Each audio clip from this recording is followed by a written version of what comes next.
Ducks fans, are you ready? You are listening to the Ducks and Pucks podcast. This is the #1 home for Anaheim Ducks talk and analysis. Here we go. Welcome to the show. This is your host, Mike Walters, along with my co-host, Eddie Richard, and we have a good show for you this week. The Ducks came out of the Thanksgiving break. They played a couple games. They took on the Kings, the Capitals, and the Jets. They won 1 out of 3 of those games, but a lot of action in these 3 contests. We'll break it all down for you. We'll talk about kind of the good and the bad of what happened this last week. We had a lot of recommendations on the last show. The Ducks actually listened to most of them, or maybe Dallas Aikens listened to most of them, so we'll go over those. And plenty of league news as well, so we'll break it all down, get you caught up on the action. The Ducks kind of slumping there a little bit. They come home. They played the Kings, Eddie, and the Ducks win this game. They take them out, 4-2 in this contest. The Ducks got a couple goals early in this game. Grant scored, Silverberg scored on the power play, note, and Carter Rowney scored as well, and Derek Grant got an empty net goal. So the Ducks come home, and they take out the Kings after losing that game, obviously, to the Jets after Black Friday, unfortunately. What did you think about this contest, Eddie? The Ducks taking out LA. It was awesome. It's always a good day when you beat LA. I have bragging rights in my house because I have a couple Kings fans up there. Even though I took one of my buddies to a Ducks game, he was all about the Ducks. Now he's the Kings. I don't know. Who knows about his thing, but me and Ducks played well. It's always good when Derek Grant gets a multi-goal game because it doesn't happen that often. So I'm still waiting for his official naming of the child from that St. Louis hat trick. But it was an overall good game. We got a power play goal, and I did want to look up, and I haven't yet, but I want to look up of how many games we actually won with the power play goal and one without, because I think we won a lot of games and we actually scored at least one power play goal, which it should be. So it's always good to go ahead, come in there and beat your. You're pretty much not division rival, but your ultimate rival in hockey. Period. And especially doing it at home in front of the fans. Like, a lot of us have been frustrated. So getting a win like that, it's always great. And looking forward to come Thursday, and hopefully we can pull another win like that again. I wouldn't mind seeing a power play goal or Derek Grant score. Yeah, he did score a couple times in this game, like we talked about on the last show. If you didn't hear, we said, hey, change the lineup, change the power play units. Dallas Aikens did do that. Grant did not score on the power play, but the Ducks did on their only chance in this game. But one thing you got to look at, and we'll talk about in these other games too against the Capitals and the Jets, they've had Grant out there more on the power play, which we pretty much begged for on the last show. And if you go back and watch these games, or if you did watch them live, every time on the power play when the puck was not in the corner, there's somebody sitting in front of the net, and that's Derek Grant. And that's exactly what Eddie and I have been just harping on this entire season. If you listen to our show, on the power play, get somebody in front of the net, create a little bit of havoc, and things will work. And it worked. The Ducks got that goal there. And in general, that's kind of the theme, I guess you could say. We'll talk about it a little bit more as we go through all the games. But the Ducks scored 8 goals in these 3 games, and a lot of them were scored with traffic in front, bodies in front, deflections, things of that nature. The Ducks did some of that in this game. As I said, you had Derek Grant getting that goal. You also had Carter Rowney going towards the net, a great pass on that play, and he scored. And the Ducks did well in this one. They did get outshot 36-20. They did lose the face-off battle in this contest. But the bottom line is they jumped out to a 2-0 lead. They basically held on after that. The Kings didn't really have much fight in this contest. Granted, the Kings are in last place, and the Ducks are barely above them. But the Ducks came out, and I call this the Super Bowl for the Ducks, right? Because the Ducks season is, it is what it is, right? A lot of you are kind of like, I'm not going to listen to the Ducks anymore. I'm not going to watch. I'm not going to listen to podcasts, whatever. Ducks are out of it. But hey, when the Ducks play the Kings, you always want to win those games. It doesn't matter if the Ducks are in last or second to last in this case. And the Ducks did that, so it was a good feeling. You get blanked by the Jets on Black Friday, then you come out and you beat your crosstown rivals. So all around, a good win. Yeah, the Ducks didn't get as many shots on net as I would have liked, but hey, Eddie, they won this contest, and anytime you can beat LA, you can go home feeling good.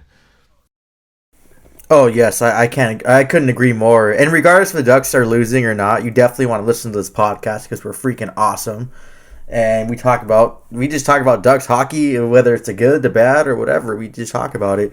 The only thing I didn't like in that game against the Kings is obviously the being outshot. That second period, the Kings had 19 shots on goal, and the Ducks only had 6. It just gave LA that chance to get back in a game and kind of run away with it. And Ryan Miller, he played well, and I think he didn't get kind of the recognition he deserved. I think he should have been one of the 3 stars of the game, just for the playing so well that he was. The Kings that second period, it seems like the Ducks just kind of let them roll with it, and I wish it was. I wish the Ducks played a little better, but regardless, we still won. It's unfortunate too, a crosstown rival, and the big rivalry of the Ducks and Kings wasn't anything that really happened on the ice, and it was an infamous situation that happened in the stands that we posted. And I do apologize if people thought that we were promoting violence or saying that that's what we like. Yes, I love the hard physical fighting stuff, but definitely not in the stands, not where it's criminal or juvenile, and that's how people that act like that are.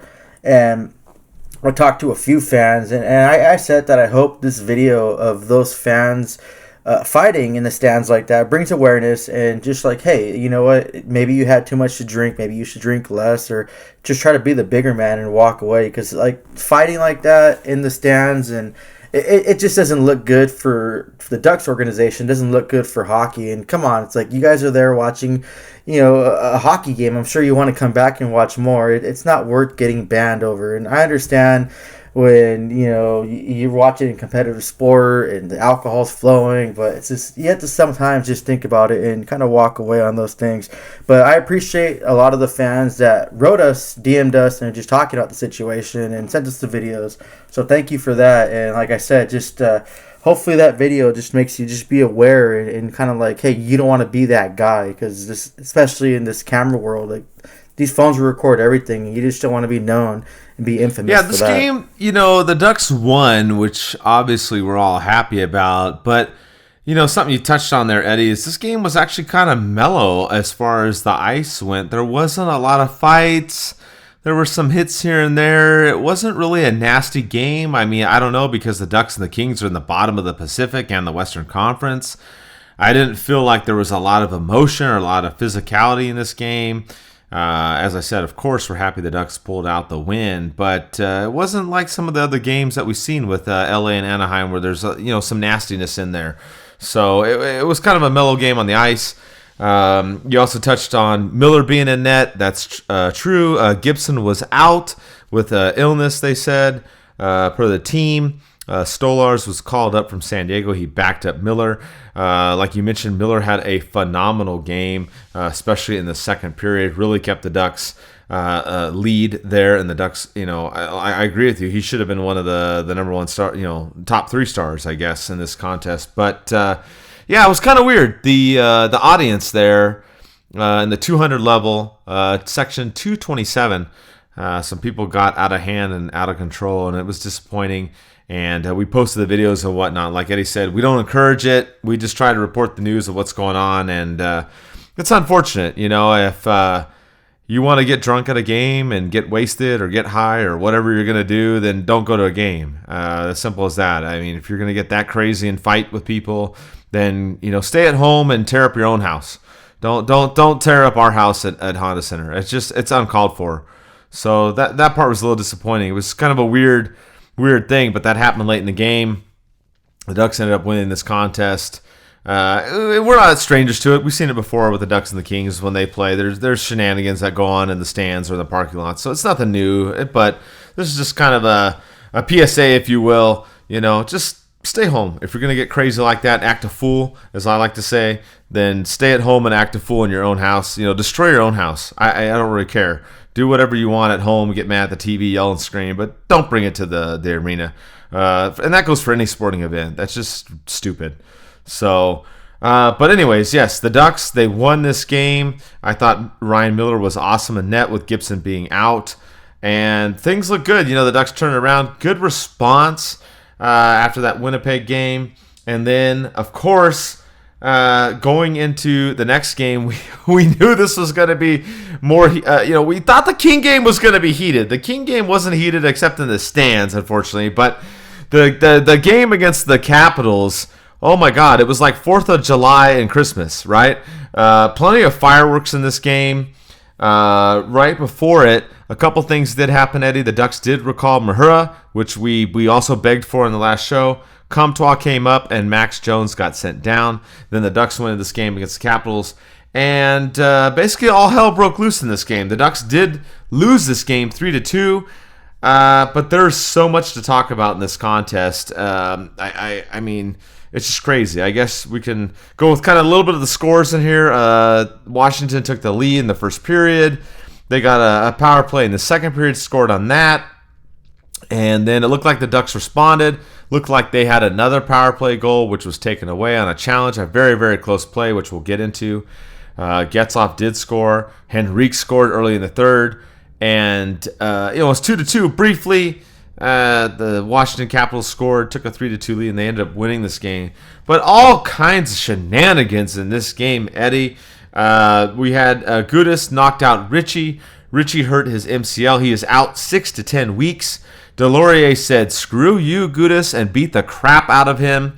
That video that Eddie recorded and posted got probably at this point over 21,000 views. It's 20,000 plus, probably the most we've ever had on Ducks and Pucks. You had Goodbranson going after Hathaway. The refs trying to prevent that. Goodbranson ended up finally laying the smackdown on him. Not as much as Delorier did against Gudas, but finally that got resolved as well. There's just so much going on in this game, Eddie. The Ducks lost, but I mean, this was an entertaining game. They fought hard. I really think the Ducks deserved a point in this game. That goal that was called back, it was really, really close in my opinion. But, regardless of the outcome in this one, the Anaheim Fight Club, I think, came back in this game, and also the game against the Jets. I know the number one rule is we don't talk about Fight Club, but, regardless of the outcome of these games, Eddie, the Ducks are standing up for each other. They're playing physical. And you have to like that regardless of how the Ducks do in this game or really the rest of the season. Oh, yeah, definitely. This was, I loved it. There wasn't any dirty play. The Ducks were trying to take someone's head off or intentionally injure someone, but they came out with a chip on their shoulder, and they came out really buzzing. And I was surprised that Tom Wilson wasn't in the mix. I'm surprised he wasn't trying to go after poor goalie, which seemed to piss the whole Capitals team off. But, it was good to see Delorier beat the crap out of Gudas. And a lot of fans, like, around hockey world that aren't even Ducks fans were retweeting and commenting on our Ducks and Pucks page, just saying how much they don't like him. And I know he's a physical, tough player. It's hard for me to say that I hate him because I like that style of play. But he's had some questionable hits and things that he's done in the past, so a lot of other fan bases don't like him. And I was surprised that video got so many hits. And when we post and live tweet, we just kind of think it's going to be more internal for a lot of Ducks fans. But when I posted the video, we posted it on Ducks and Pucks, it just really hit. But it was a good fight, and Delorier, it just brawled on him and like sent him. Oh man, I can't even talk about that fight. Like I've been in fights in my life, and I like to say I'm not afraid of people, and I'm willing to fight when necessary. I'll try to avoid it now because I don't want to be an idiot. But if Delorier came over there and wanted to fight me, I'd be like, you know what? Have my sister that I don't even have. Like, it's not worth it. I don't want to get beat up that bad. It was kind of. I think the referees kind of screwed this game a little bit. Because there was some bad blood about that spitting incident that Hathaway did. And we all know that he would have to answer the call. If you're thinking like, oh, well, it's done and over, you can't spit in someone's face and not expect it not to be called, like, answered the next game. It's just, I think Hathaway showed Getzoff explained it too, a cowardly act, and he didn't man up and accept the consequences for his actions. And he let, and the referees too, when both players, met the first time, the referees were quickly to jump in there and break them up. It's like, and gave unsportsmanlike conduct. It's like, they're trying to prevent it. Like, you know what? This is hockey. Like, I don't understand what you guys are doing. And I think that they're going to, one of these games, they're going to get hurt by just prematurely coming in there and grabbing a player when both players are heated. I think if they would have let them both go, that would have been it. Just like Gabranson said, too, in quotes, saying that, he wants to move forward. And I tweeted out on my personal page, hey, you know what? They fought already after, in the third period, after that incident they broke up. It's done. Okay, Hathaway had to answer that call. It's something that had to be done. I think the only thing that pissed me off in that game, besides the Ducks losing, but I think the Ducks didn't play that bad. But the referees just were quick to jump in there and not let something that needed to be done by Gabranson and these two guys just to kind of like end that drama and that, I guess, that saga, whatever. Yeah, I mean, I agree with you. It's something I call ice justice, and that's what happened in this game. Exactly. Gudas knocked out Richie on a cheap shot. I'm surprised that Gudas didn't get more, punishment on that call at all. I mean, Richie didn't have the puck. He let it go. It was a late hit. The bottom line. So nothing happened there. Delorier's like, whatever, And by the way, he leads the league in fights. He was leading it at this game, but currently, as we record the show, he's tied with Brendan Lemieux. They both have 5 fights in the NHL this year. But I want to remind you, if you go to hockeyfights.com, you can look up the ratings and everything. And Delorier is 5-0, by the way. So he's earned his spot. And he went out there and did what he needed to do. He took out Gudas. No question. Gudas looked like a pansy. I'm sorry. He just took him out. He just jackhammered him, knocked him out. That was ice justice. And then Gudbranson going after Hathaway, that was also ice justice. And like you said, Eddie, the refs, not letting him go at it the first time, finally letting him do it the second time, it got done. So the Ducks got their licks in there, Eddie. Just unfortunate they came up short and lost this game.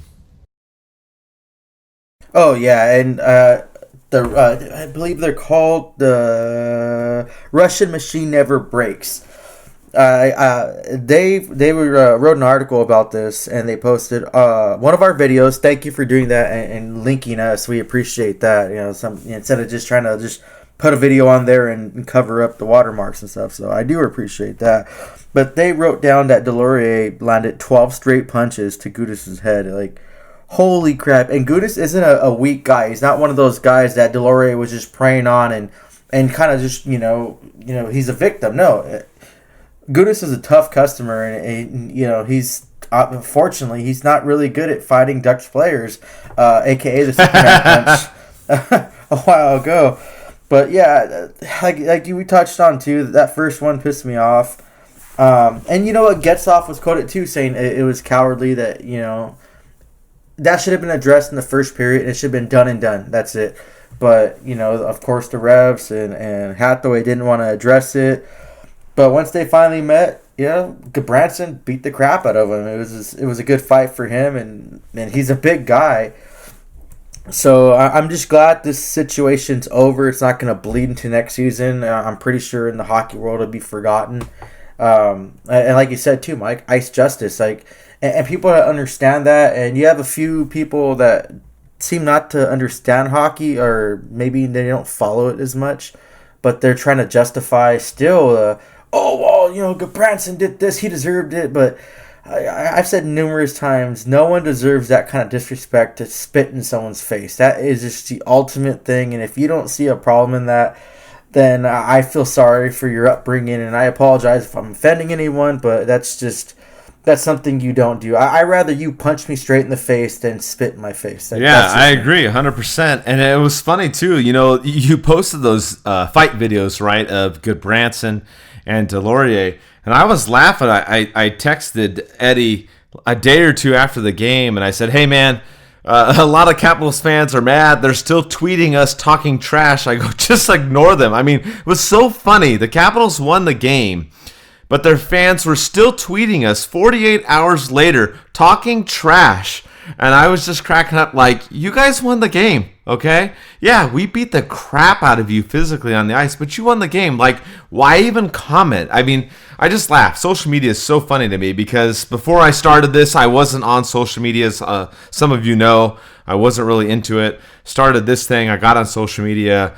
Was kind of a rookie at it 4 or 5 years ago.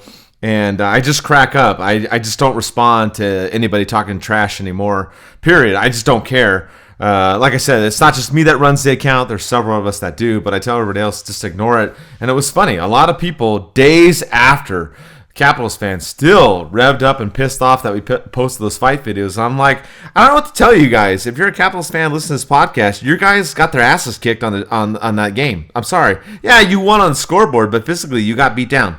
That's just what it is. And like Eddie said, spitting in somebody's face, I'm sorry, that's unacceptable. So fighting in the stands, unacceptable. Spitting in someone's face on the ice, unacceptable.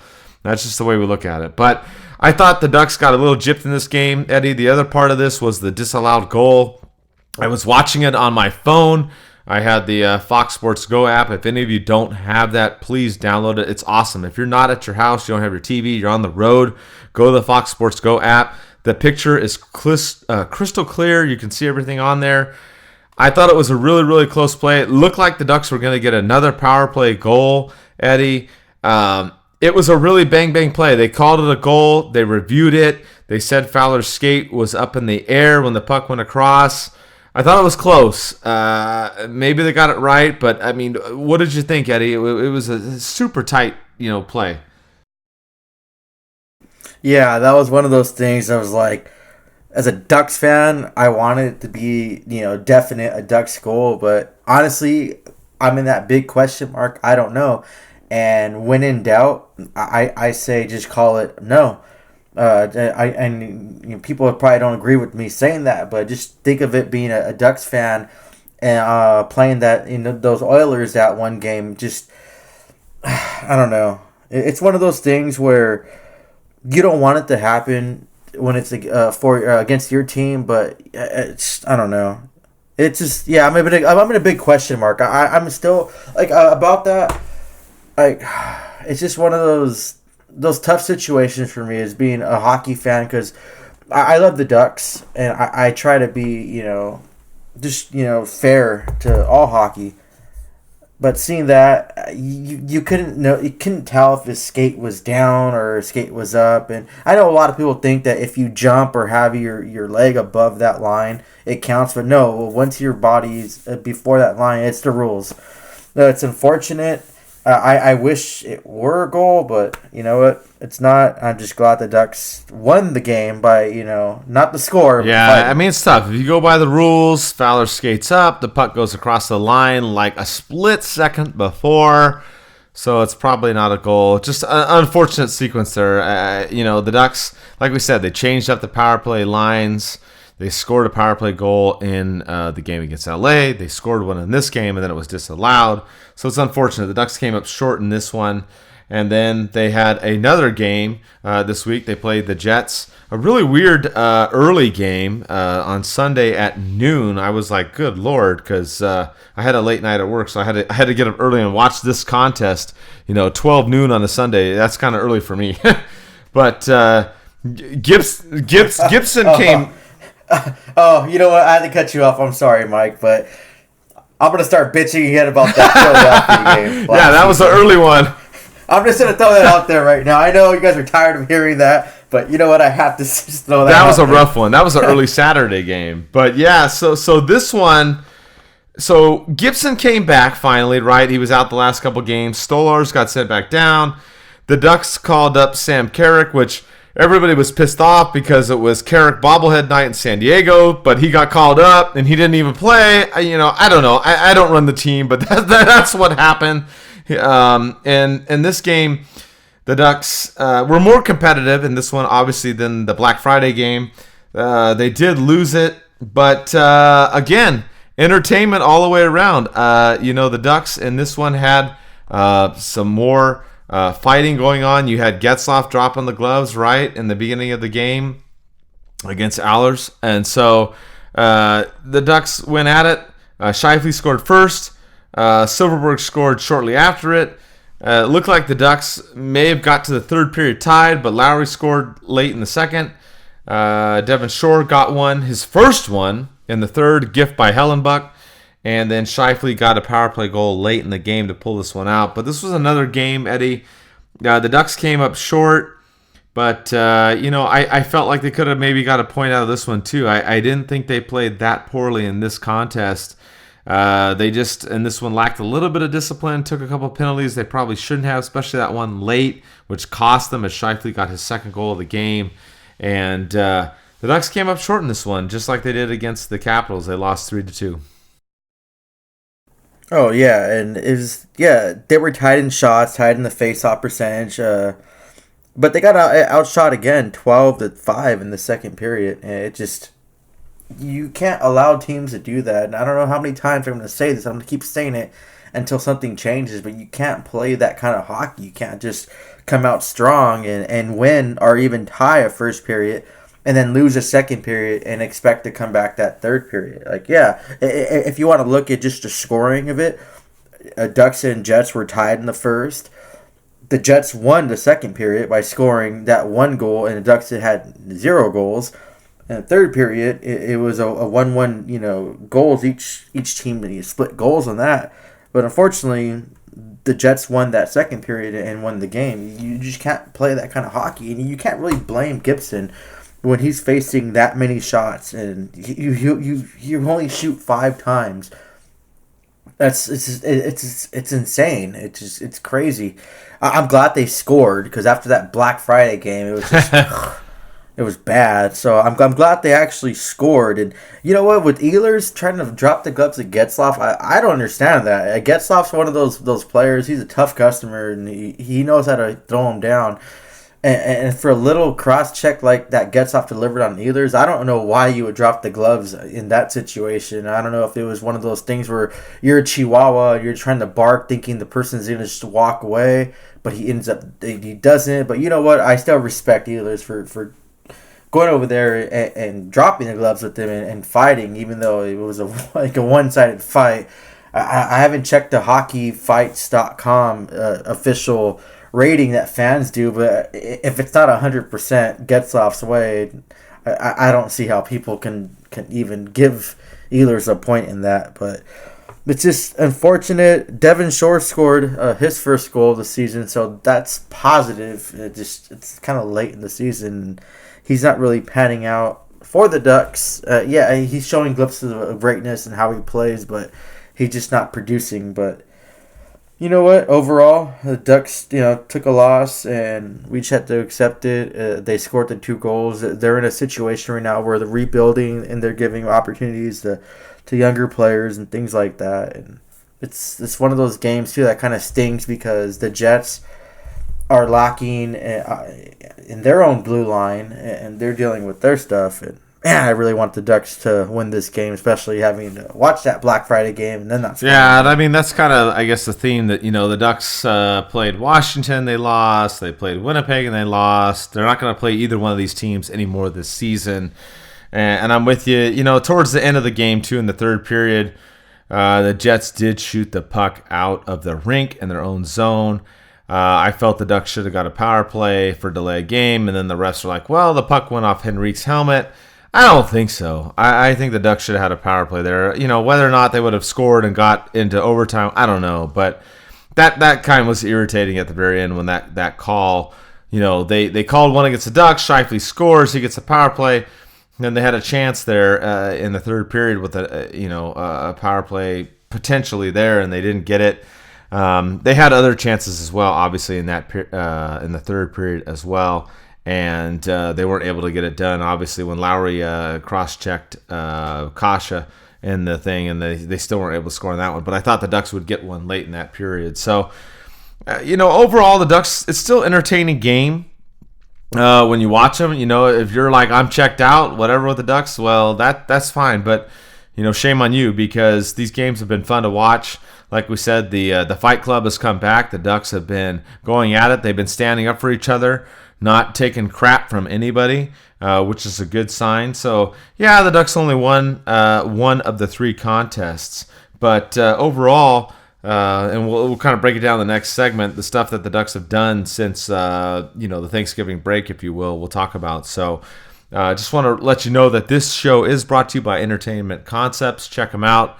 My buddy Eric runs the company. They do a lot of parties and whatnot and DJing and things like that. So if you're ever looking for something for a wedding or a holiday party, obviously Christmas is coming up and New Year's and whatnot, check them out. They're a great company, good friend of mine.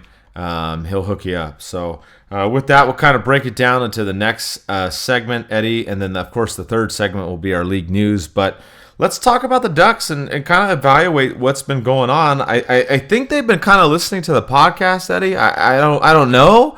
A lot of things happened in the last week that you and I talked about, and they were pretty much done. I guess we'll start off with kind of the defense. The Ducks did send down Larson. We mentioned that right before the last show. They brought up Mahura, and we don't have to worry about the Larson-Holzer show. So that's gone, right? We didn't see them playing together this week, right? Because Larson got sent down, so that was taken care of. Mahura only played in the last game. He didn't have a great game, but at least they listened to that part on the defensive end, Eddie. And I think this week the Ducks didn't play that bad defensively. As you mentioned, Miller really bailed them out in that game against the Kings, especially the second period. I thought Miller had a solid game against the Capitals, and I think the Ducks just came up short with some penalties there against the Jets. Oh, yeah. They've been playing better hockey despite the score, especially against Washington. Just losing by 1 goal against one of the best teams, if not the best team in the East. It's great to see. I'm glad to see things changing on the power play. And I don't know if they're listening to the podcast or we have telekinesis. If we have telekinesis, that's cool. That'd be even better than them listening to the podcast. But it's good to see some changes on there. And I just want to see, I'm not expecting any Stanley Cup promises this season or the Ducks to make the playoffs. I just want to see them progress and get better as a team and learn from their mistakes. Their younger players mature as players and just kind of fill in those roles as the players that they're projected to be. When Getzlaf and Perry first came into the league, I'm sure a lot of fans had high expectations, didn't think that they'd be the players they were, with Perry, winning the scoring award and the Hart, or Getzlaf being the captain and helping this team. And I think Getzlaf's probably one of the top captains in the league too. And I just didn't, when you first see players come in the league like that, playing their first game, you don't know what to expect. You have the expectations. You think they're going to be great. Like New Jersey thought that Jack Hughes was going to be their savior. Who knows? I'm not sure if he's going to be a better player. He's on a pace, I think, for 35, 40 points. That's still decent for a rookie player, but it's just you never know what these players are going to be. So it's good to see this team just kind of trend upward a little bit, even though they only have that 1 win in December so far. But it's just like I said before, it's going to take time. It's going to take a couple of years for this team to really get their young guns to be that mature enough to play and understand the game and get comfortable with it. So as long as this team keeps trending upward, and if they lose a lot of games doing it, but they're playing some solid hockey and they're pretty much pushing up these top teams on the back of the wall and making them whoa, it's not an easy task like last season. I don't know if you guys remember me saying last season I was frustrated that it seemed like every team that played the Ducks on a back-to-back or regardless was trying to just play their backup goalie and scratching some of their top players too. Just for the hell of it, it's man, that's kind of an insult when you're just playing your backups all the time against the Ducks. So I'm glad to see these little changes that are helping the Ducks and the power play goals they have scored. I'm glad that they're actually doing that. Yeah, I mean, like you said, if you put in the backup goalie against me, I'm going to have some added motivation. I don't care if it's back-to-back or whatever situation. You know, if the Ducks are in a back-to-back and they're playing the opponent and they put out the backup, I'm like, you know what? Fine. I'm going to freaking try and score as many goals as I can against this guy. So, but, you know, the Ducks have played better. I mean, we talked about changes on the power play. They put Grant on the power play. They scored on their one power play chance against L.A. It wasn't Grant that scored it, but you know, they're changing the personnel, and that's the big thing that we're talking about. They also had a power play goal in that game against the Capitals. It was taken away. Like we said, offsides, really close play is what it is, but the Ducks are doing better on the power play. They're not doing great, but they're doing better. The other bigger part of this, I think, that's making these games entertaining, if you're sitting at home going, I don't want to watch the Ducks, they lose, you know, they suck, whatever, which is what I hear from a few people, is you got to look at their physical play. You have Delorier going out there basically kicking the crap out of everybody. You have Gabranson that's not going to take anything from anybody.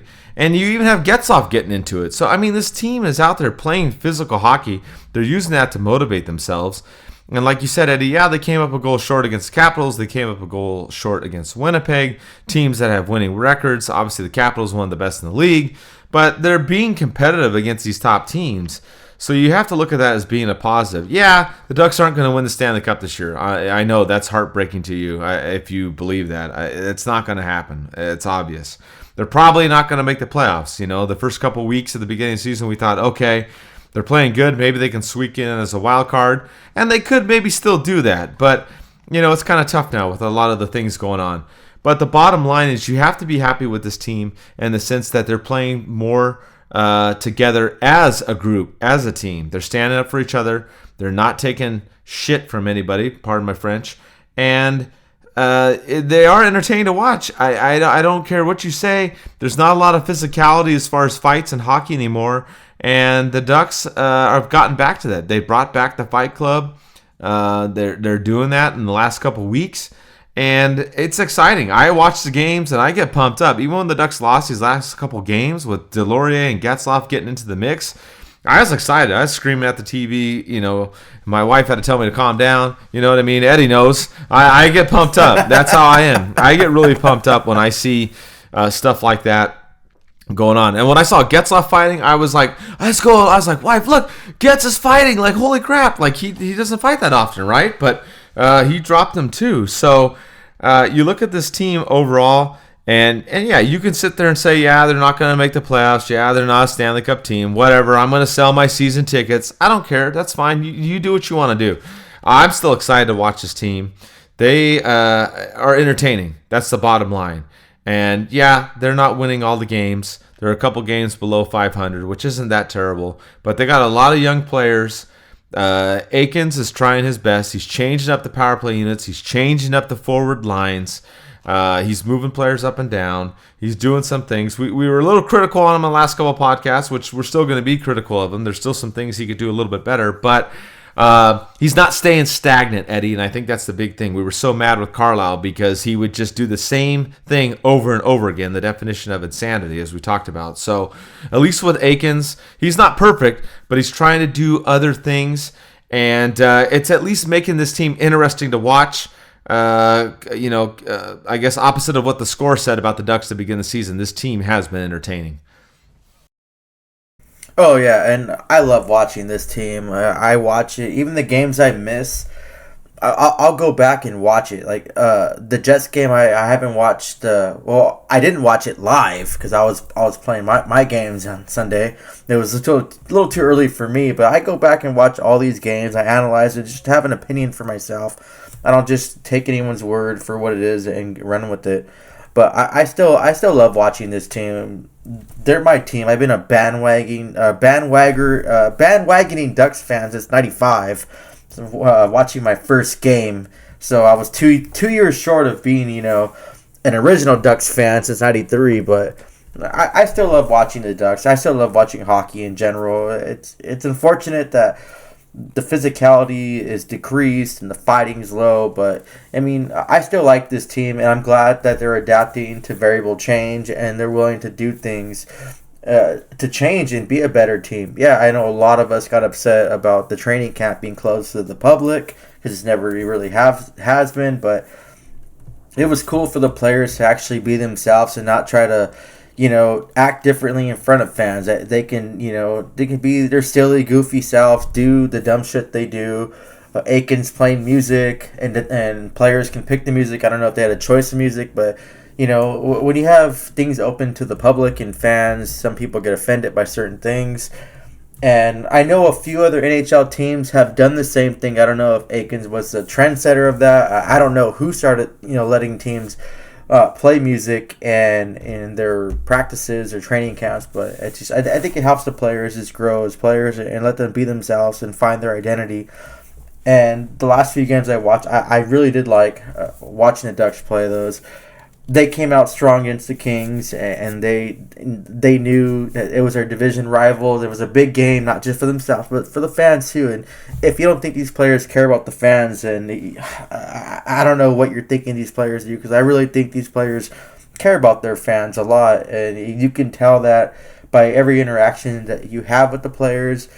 And I don't care if you're wearing a Ducks jersey and going up to a Kings player, a true professional player is going to treat you with respect and kind of, care about you.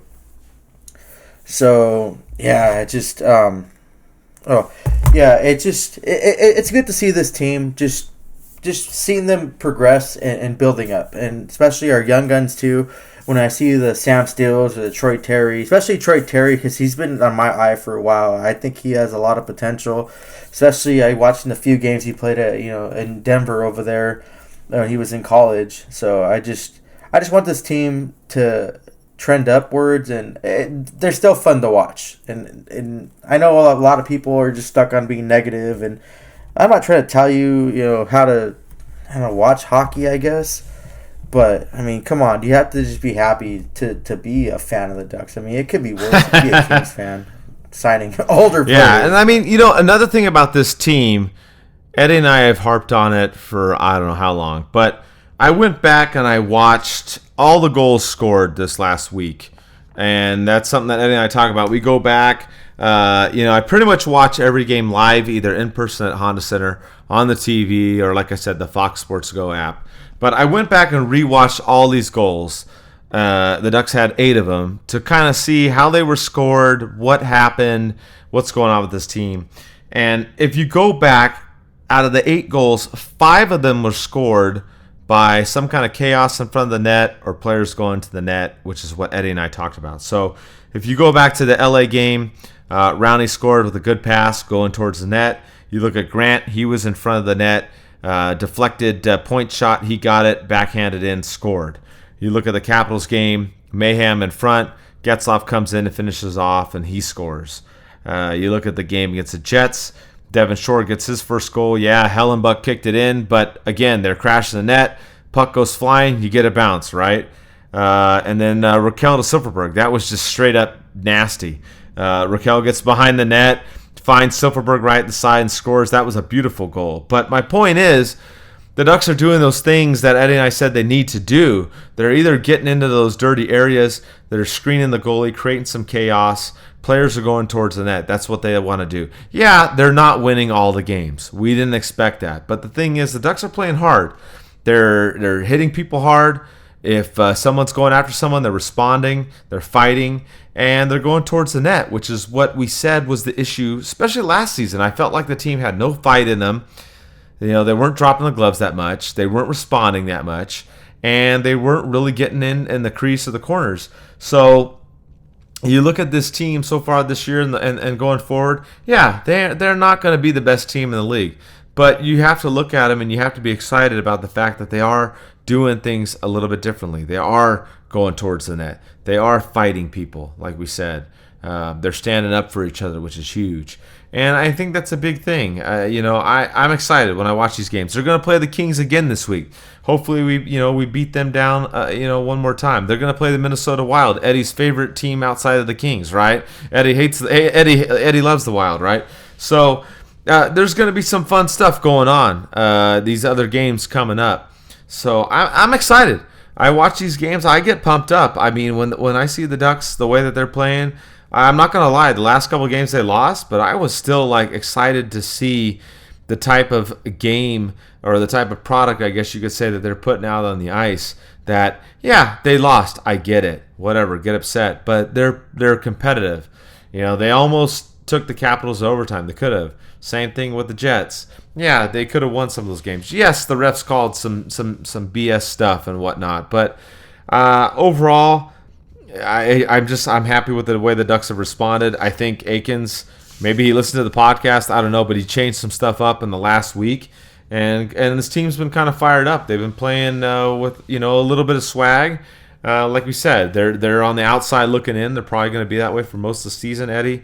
But I'll let you wrap it up before we go to the league news with anything you want to add. But if you're not watching the Ducks, you should, because they've at least been entertaining when they're on the ice, win, lose, or draw. Exactly, and they showed that fight and that, I guess, that dirty Ducks thing. They're not going to just lay back on their feathers and let teams run over them. They understand the situation they're in, and the league understands the situation they're in, and teams coming into Honda Center or playing the Ducks or wherever thinking it's going to be an easy win and they're going to be predictable. No, it's not. Like this Ducks team doesn't want to play like that. Yeah, they understand that it's probably not going to be a good season for them, but they're still willing to go out there and play hard and try to get that win and play with pride. And that's important, and I love seeing that. And I just, I like seeing these Ducks games. Even that Black Friday game, it just being at Honda Center and the atmosphere with other fans, seeing everyone I know, and just being in that environment, it still like gets me happy. And if I can make more games, financially and time-wise, if I didn't have work or anything, then yeah, I'd definitely still be at every game and watching these Ducks play. I don't care if I'm watching a team go 0-82. It's still fun to watch the hockey they're playing right now. So I just hope they keep it up and they just keep playing with pride, keep improving in little things. When they make a mistake, that's fine. I was always told by a supervisor that if you didn't make a mistake, you weren't learning anything, and I took that to heart. And that's I actually worked at a Covina PD as a cadet in CSO a long time ago. This was like after high school, and that was my first supervisor, like professional supervisor, told me. Because I'm real hard on myself when I make mistakes. I'm a perfectionist. Like nothing's ever good enough that I do, like for my own opinion. And he told me like, hey, if you never made a mistake, you're not learning anything. And I think the Ducks, what they do great this season is when they screw up, they really don't like make that same mistake, minus the power play, and that's something different. And I hope them changing personnel, it'll just keep increasing. And as far as what you touched on, Mike, too, about going to the front of the net, like you always hear it in hockey, no matter if you're an old school fan, a brand new fan, or if you're just being born right now while we're just making this podcast, you're going to hear it. Go to the net and good things will happen.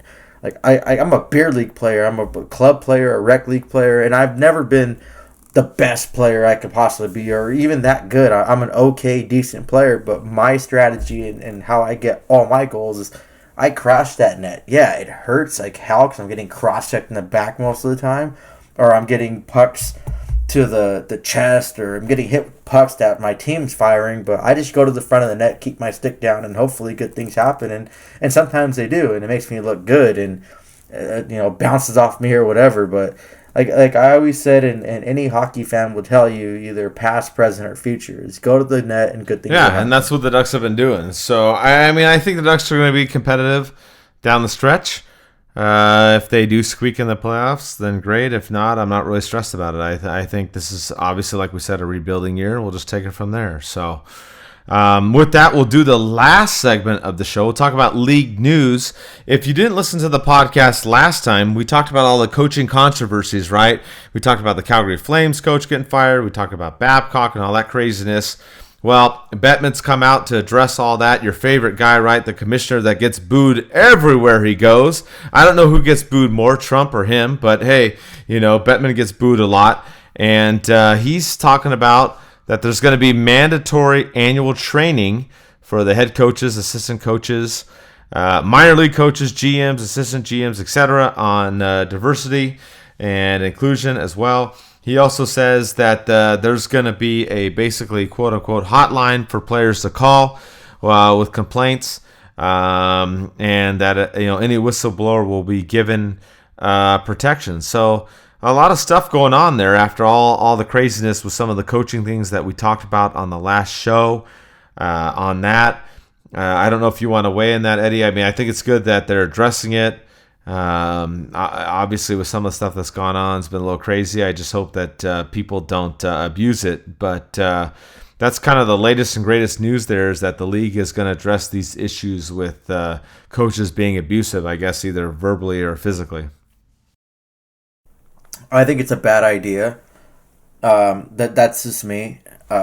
Number one, I don't agree with you calling someone a racial slur at all, and that needs to be gone. But I don't think there's any training that's gonna make someone not be racist. If you don't like black people, you don't like Hispanics, you don't like Arabs, Indian, whatever race that wants to come and play hockey, and you really can't just look past their skin color or whatever they are and coach just a hockey team in general, then you have no business being a coach, period. And there's no sensitivity training, or there's no whatever they want to call it, that's going to stop that. So it's just that. And then this whole hotline too. And I know a lot of players, and some of you might not agree with me, but if you're a player in the National Hockey League, or if you're gearing up to be a professional player and you get some physical abuse, I don't see a problem in it. I don't see a problem in paying compliance sometimes. I'm not saying go and beat and harm them, but if you're playing hockey and your coach comes and kicks you on the side of your pad with his shoe, or hits you on the shoulder with his clipboard, and you're gonna go and cry and complain about that, I think you shouldn't be playing hockey, and you don't deserve to be in a competitive and physical sport at all. I think a lot of players that are complaining right now about, oh, so and so kicked me, tapped me, you're taking away from what happened to the Calgary coach that was accused or not accused, but was using racial slurs, and you're just kind of like piggybacking off that to get your own attention. And like I said, some of you might not agree with that, but I don't agree with a lot of these players, especially I'll mention Sean Avery. He's made a name for himself being controversial and making fun of players as significant others, girlfriends, whatever, and then he wants to cry about getting kicked. He was kicked playing hockey. We all were kicked playing hockey. If you grew up playing youth hockey, in any hockey, your coach came up, you screwed up, but just, I've been tapped. Are tapped in the shoulder. In the Army, it was even worse. And I'm not going to sit here and cry. And Sean Avery crying. A person like Sean Avery, too, that's going around New York on his bike and harassing homeless people for being in the bike lane and threatening to beat them up. Now you want to come and cry? I think you're full of shit, and shut the hell up. And I think any players that are sitting here crying about little taps like this they're washed up players that just couldn't hack it in NHL, or using this excuse to blame anyone but themselves for their own failures. Like I said, if you're being racial, or if you're crossing that line or kicking someone in the face or something like that, like really physical abuse, then that's a problem. But I mean, if you're just tapping someone, hitting them with the clipboard, if you're cursing at them, trying to get your point across, and trying to figure out how this player can react, and I mean, no, I don't see a problem with that at all. I think this whole thing is just furthermore declining hockey and watering it down. It's going to turn this sport to basketball. And if I'm not thinking of basketball, but if you watch those athletes, if you blow too hard in their face, they're flopping down. So it's just, that's all I really have to say about that. Yeah, I mean, it's a tough thing. I mean, like you said, if there's some kind of racial stuff going on, there's some kind of physical abuse, then yeah, that shouldn't be tolerated. But I mean, if you make a bad play and a coach screams at you, I mean that's what happened to me when I played sports. I played a lot of sports growing up, and if I did something wrong, I got yelled at, and I learned, okay, I got to correct that and do better. So I think that's just something that in all sports we're trying to figure out, like, what's the happy medium. It's like, okay, if someone does something wrong, I just tell them, oh, okay, it's going to be better next time, or I can't beat them down. I mean, that's not the right answer. So it's like, where are you at? It's just kind of crazy right now, the way things are going. So I still believe, like Eddie said, if you're doing something wrong and someone comes up to you and tells you, hey, man, you screwed up or you effed up or whatever, and you need to do this, I don't see a problem with that. But yeah, of course, any kind of physical or any kind of verbal abuse that involves, race, religion, creed, anything of that, then obviously that's not acceptable. So it's something the league's going to deal with. Bettman's trying to address it. Whether you agree or not, at least he is looking into it. But we'll see how the league responds to that. We do have some other things to cover. I know that there's some fake news out there. Apparently, Ryan Miller is going to get traded to Toronto is the biggest, latest fake news that I've heard. So, Eddie, I know you want to talk a little bit about that. There were some posts in some of the Ducks Facebook groups. They were saying, the Ducks are going to make a trade with Toronto with Ryan Miller, which I'm pretty sure that will not happen. And I'm also pretty sure that his wife will not want that to happen. Oh yeah, I love his wife. She says it's on her mind, and she'll post it. It's cool, and we're gonna retweet it because she's awesome. And yeah, but yeah, I guess Ryan Miller is going to Toronto Maple Leafs, and I don't know how it's gonna work out with Toronto's cap situation and how bad their backup goalie Hutchinson. I don't think he has a win at all this season, and we're gonna supposedly get him back, but. I just want to say, like, for fans, don't read into things you just read on the internet. Like, make sure they're verified. And like I told you before, here at DucksNPucks, we don't just see one clip online and just post it right away. No, we use different internet sources, which are valuable and convenient. Google is one of them. You can just Google things, and you can find information. And then even when things I verify, I still text Mike or text other people on the group chat, like, hey, have you guys heard of this? And we'll discuss about it and we'll post it. But you guys post this and get all weird and crazy. I don't think Ryan Miller is going to go anywhere. He has a 6-team he can submit to be traded if he wants to. But I think he's content with staying here and being with his family. And I think he's content where he is right now. I can't see him waiving it to go to Toronto or even that's part of his 6-team trade thing. But it's just one of those things where people blow things out of proportion.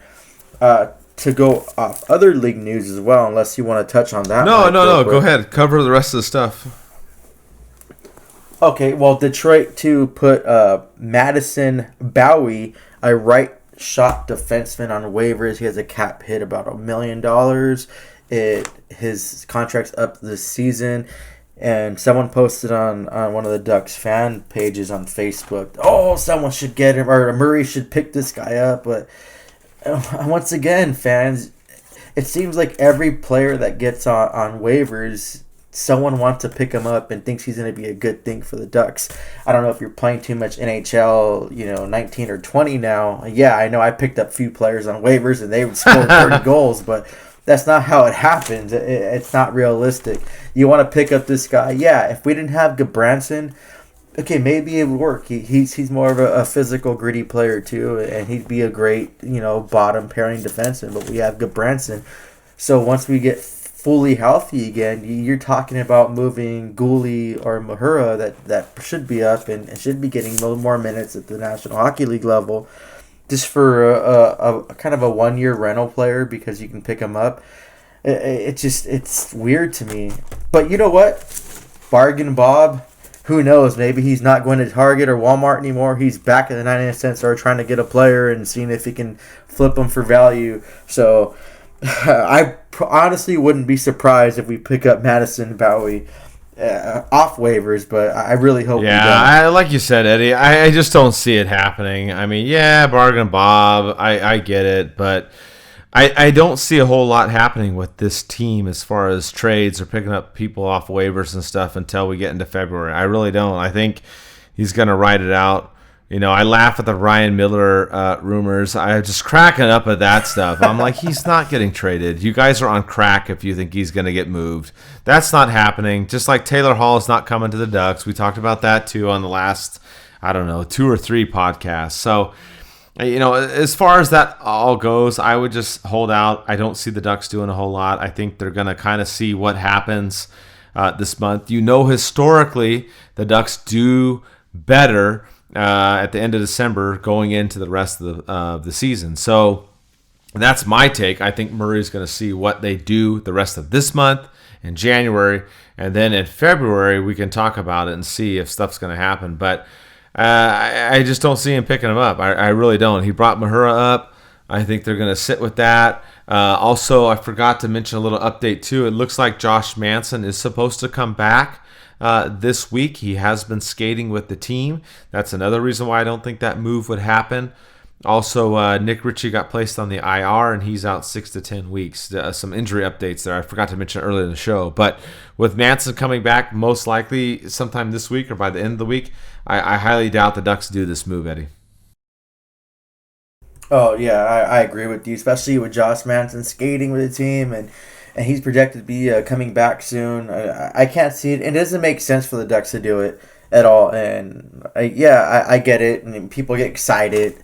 Oh, waivers, we can pick up a new player, and they have high hopes that he's going to be a savior for the team, this Jesus player. But we have to come back down to reality, and especially when it gets closer to that trade deadline. You're going to hear a bunch of rumors. You're going to hear a bunch of things going on. Getzoff's probably going to go to Seattle, even though they don't even have a team yet. Mike and Eddie's podcast is transferring to Ottawa. We're moving our location. You're going to hear a bunch of crap, but just don't buy into it and be a little more realistic and kind of show, a little more education too. And when you post blindly like that, it's like, come on, guys. Be a little smarter than that. You have the internet at the palm of your hand on your phone. You can check, fact check things.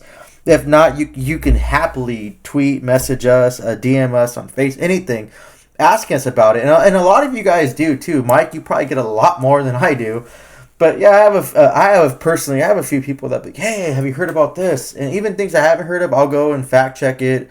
And I don't fact check it by just one source, like, oh yeah, it's confirmed. No, I do 2 or 3, and I still say it's still a possibility, because you never know. And even the official analysts like Bob McKenzie and those guys, yeah, they're like 99% right at times, but sometimes things change and trades don't go, or GMs change their mind, or they use another GM and post that out just to have another GM, rush on a different move and add more assets to a trade. So you just can't really be gullible on that. Just be careful of the information you see out there. And I'm telling you, Hall to the Ducks or Miller to Toronto, that's hashtag fake news. So that's not going to happen. So anything else you want to cover, Eddie, before we wrap up the show as far as league news? Yeah. Speaking of fake news, since people seem to like these Taylor Hall rumors, being seen a lot of them going to the Colorado Avalanche and being the front runners. I don't know if they're the front runners, but I've seen names like Bowen Byram being thrown out there, Samuel Girard. I don't think at all that the Avalanche will trade either one of those defensemen for a rental player, and what the asking price is for them. And I personally, because I do a lot of coverage for the Avalanche too, I don't think Taylor Hall would be a necessarily good idea for the Avalanche team. It's gonna take away from a lot what they have right now, and the players that are starting to heat up. And I just don't see that kind of player, and to give up that much assets for a rental player like that, especially a player like Bo Byram or Samuel Girard. And yeah, since this is Ducks and Pucks, I'll go into more detail if you guys want to talk to me offline. But yeah, that's just debunked. Joe Thornton, the San Jose Sharks, and Peter Mrazek of the Hurricanes, they got into a little situation. Mrazek tried to slash him, and then he goes up in Joe Thornton's face. Joe Thornton throws a little jab at him, and he flops and falls down. He just got, like you said, Mike, when we were talking offline, you said it seemed like a fan shot, like a sniper fan shot him from the stands. What's more funnier about this situation is the very next practice, his teammates made a silhouette of him laying on the ice, dead. Like, the cops doing the crime scene, they put his number on it. So that was just funny that they can accept that and joke about that. And it wasn't obviously a flop by his part.